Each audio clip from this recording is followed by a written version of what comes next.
Voltamos agora com um assunto mais light e que interessa principalmente os ijuienses. Vamos falar de esporte. Hoje, mais especificamente, sobre o São Luís. Nosso convidado é o jornalista Alain Denis Fonseca. Olá, Alain. E o São Luís começa jogando em casa? Olá, Luana. Olá, telespectadores. Alegria falar com vocês. Pois é, o São Luís, como você bem disse, começa jogando em casa, no dia 6 de março de 2016. Joga no 19 de outubro contra o Panambi. Um Panambi que está com um time aí tentando realmente mostrar ao que veio, um time competitivo, o Panambi. E o São Luís não foge muito à regra, As contratações continuam, agora já está sendo programada aí a questão da preparação física, dos treinos táticos, dos amistosos, toda aquela preparação que vocês já conhecem para começar, então, a divisão de acesso no dia 6 de março de 2016. Nesta semana, na segunda-feira precisamente, houve uma reunião em Porto Alegre com os dirigentes dos 16 clubes que compõem a divisão de acesso. Estava observando aqui no site da Federação Gaúcha de Futebol, interessante, são 16 equipes divididas em dois grupos, A primeira rodada, como eu disse, foi agendada para o dia 6 de março, e a gente observou uma questão bem interessante aqui, o São Luís ficou no grupo B, juntamente com Santo Ângelo, Tupi, Panambi e agora Caxias, Esportivo, Marau e União Frederiquense. Ou seja, uma chave extremamente difícil, Até porque tem o Caxias aí que tem tradição no futebol gaúcho, O Caxias que já foi campeão gaúcho, inclusive, em 2001 com o Tite. E o Grupo A tem times excelentes aqui, o Pelotas que era da primeira divisão há pouco tempo, o Guarani de Venâncio, Santa Cruz, Avenida, Brasil de Farroupilha, São Gabriel, Inter de Santa Maria e também o Rio Grandense da mesma cidade, ou seja, são clubes tradicionais do futebol gaúcho que também lutam pela única vaga a divisão maior do futebol gaúcho, que é 2017, ou seja, vai ser muito difícil para o São Luís, mas o técnico Jair Galvão é um técnico talhado para competições difíceis como é a divisão de acesso, E então ele foi contratado justamente para isso. Ele já conseguiu bons resultados com o próprio Tupi, levando o Tupi a divisão de acesso, e recentemente, no ano passado, é o atual campeão da divisão de acesso com o time do Glória de Vacaria. Então, quer dizer, o treinador foi acertado, Agora basta que o treinador tenha aí as condições, juntamente com os dirigentes do São Luís, de contratações que façam a diferença em campo, porque o que a gente viu nos últimos jogos do São Luís, que teriam 3 jogos aí muito fáceis para chegar à classificação às finais, e infelizmente os 3 jogos foram de derrota, e o São Luís ficou de fora, uma situação que a gente jamais acreditaria que ia acontecer. Inclusive perdeu para o Santo Ângelo com o time dos juniores, em casa. Uma situação lamentável que a gente já deixou para trás, e agora é pensar no futuro em 2016. E voltando a dizer, então, o São Luís tem os primeiros 5 jogos na competição, jogando primeiro em casa contra o Panambi, depois joga fora contra o Santo Ângelo, depois pega o Marau também fora de casa, recebe o Caxias, o jogo para lotar o 19 de outubro, Na 4ª rodada, recebe o Caxias aqui no 19 de outubro e depois joga fora contra o Tupi de Criciúmal, que é uma pedreira danada jogar lá em Criciúmal. Então, quer dizer, a competição é difícil, sim, com certeza, mas a garra, a vontade dos jogadores, dos dirigentes e principalmente da torcida que deve ajudar, não há dúvida que o São Luís terá sim condições de disputar a única vaga para 2017, voltar à grande elite do futebol gaúcho e, por que não dizer, um dos principais campeonatos aí do futebol brasileiro, Não há dúvida disso, embora exista a dupla Grenal, que sempre é uma atração no interior, E quem sabe em 2017 aconteça isso de voltar Grêmio e Inter jogar aqui em Juí, que é sempre uma atração e não há dúvida que sempre traz resultados financeiros bons para os clubes do interior. Por falar em resultados financeiros bons, existe uma proposta da Federação Gaúcha de Futebol de trazer uma marca de cerveja dos clubes, Uma forma de trazer aí um percentual de 7% desse lucro para os clubes. Uma nova fonte de renda seria para os clubes. Isso é uma proposta da Federação. E, por outro lado, a Federação já propôs aí, e parece que já está acertado, R$100 mil para cada um dos 16 clubes disputar a divisão de acesso. É pouco? Acredito que seja pouco, mas já ajuda nas questões de despesas aí de transporte, de alimentação dos jogadores, aquela questão toda, Mas precisa buscar. O futebol não vive sem dinheiro, E ao contrário é a mesma coisa. Então tem que aguardar, então, com expectativa o que vai ser o 2016. Mas então, É isso, futebol gaúcho se preparando, o gauchão já começa lá no final de janeiro, o gauchão forte, né? E a divisão de acesso já marcada então com o São Luís, glorioso São Luís, começando no dia 6 de março contra o Panambi aqui em Juí. Um grande abraço a você, Luana, e aos telespectadores. Com você.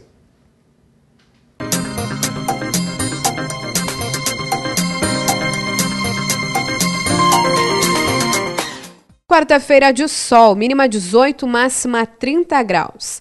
Na quinta-feira, volta a chover, mínima 22, máxima 33 graus. E na sexta-feira, segue com chuva, mínima 20, máxima 26 graus.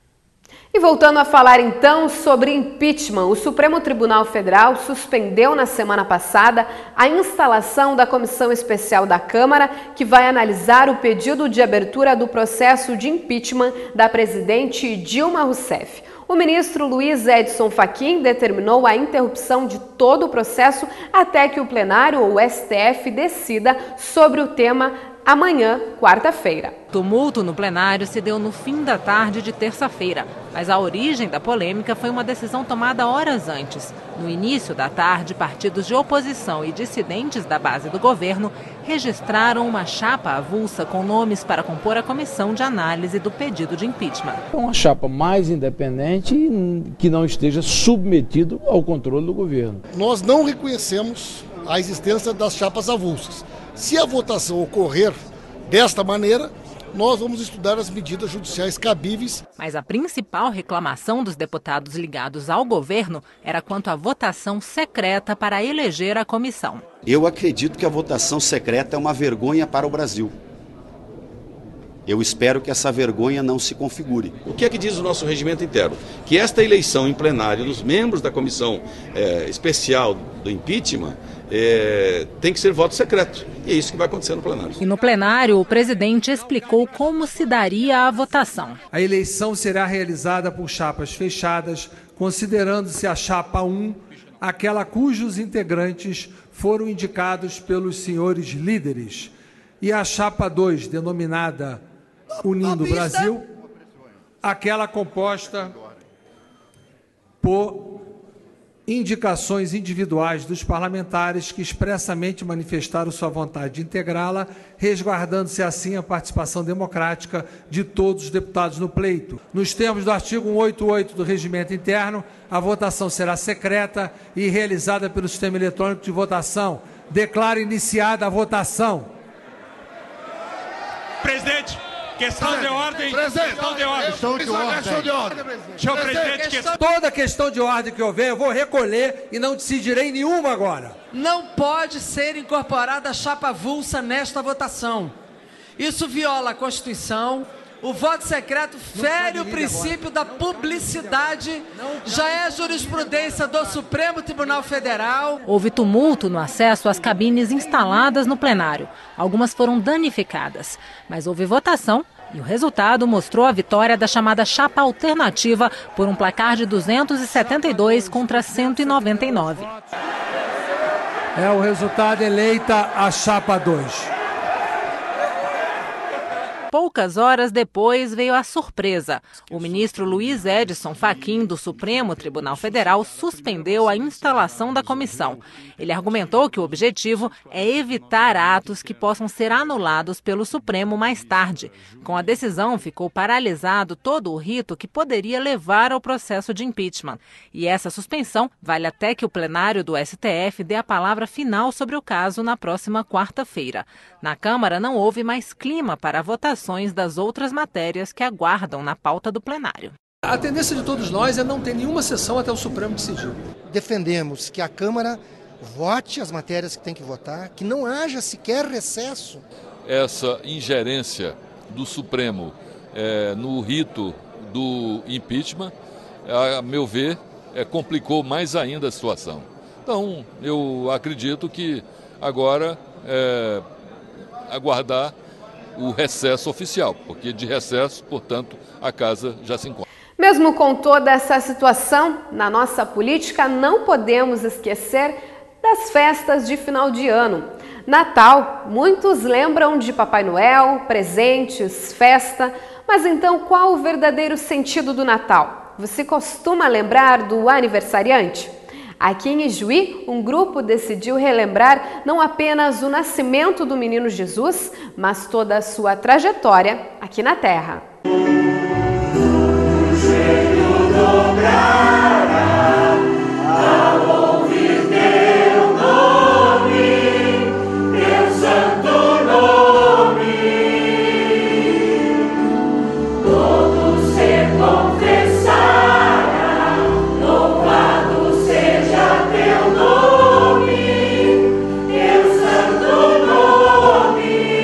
Todo joelho se dobrará ao seu santo nome.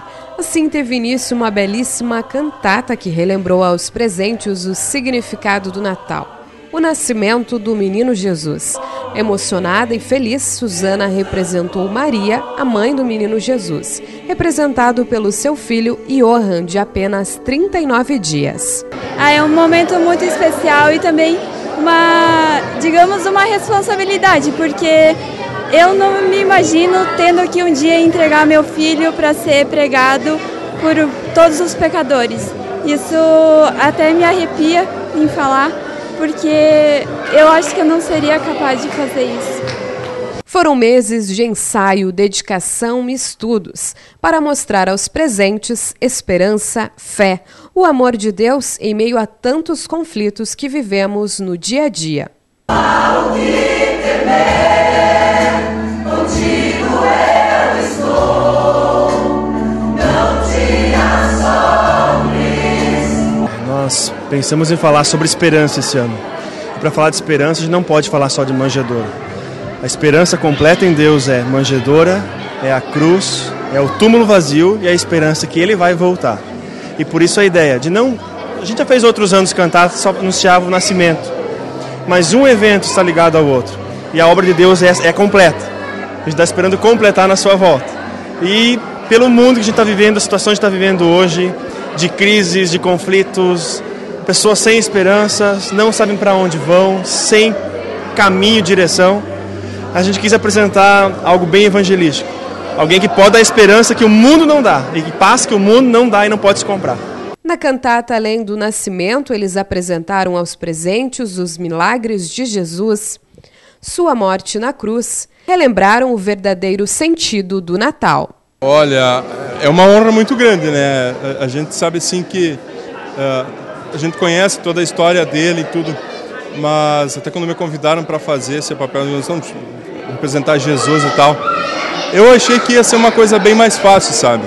Mas a história assim, os milagres e tudo assim, mas a parte da cruz foi muito difícil, sabe? O sofrimento foi muito grande, dá para sentir um pouco assim do que foi, só o fato de ficar ali, aquela pressão assim. Então, eu não sofri o que ele sofreu, mas com certeza foi muito bom para mim isso, foi muito edificante para mim fazer isso aí. É que eu acho que tu pensar no Natal e não pensar nessa história não tem sentido, né? Tu pensar em Deus, o que tu espera do Natal? O que tu vai esperar do Natal se não for isso aqui que a gente passou, né? Então acho que essa é a pergunta que tem que ser feita, sabe? É importante tu pensar não só no nascimento de Jesus, o porquê que foi que ele nasceu, o que foi a vida dele, né, para nós. E então, o que é Natal? O Natal é o dia do nascimento de Jesus. Natal é o nascimento de Jesus. Natal é paz, amor, esperança, fé.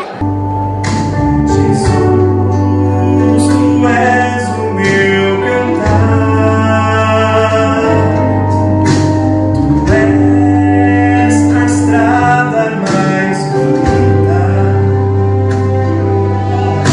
E onde eu devo caminhar. Natal é o nascimento do amor, mas não do amor que nós celebramos com a esposa, com os filhos. O amor de Deus é único, é incondicional, e jamais alguém vai nos amar como Ele amou. Até posso dizer que eu daria minha vida pelo meu filho, mas eu não daria por alguém que eu não gosto, ou por alguém que me prejudicou. E Cristo fez isso. E é o nascimento do amor, da salvação, é o nascimento de uma esperança, é o nascimento de um novo começo, é o nascimento de uma nova vida para quem crê, para quem aceita, e de novo jeito de viver também.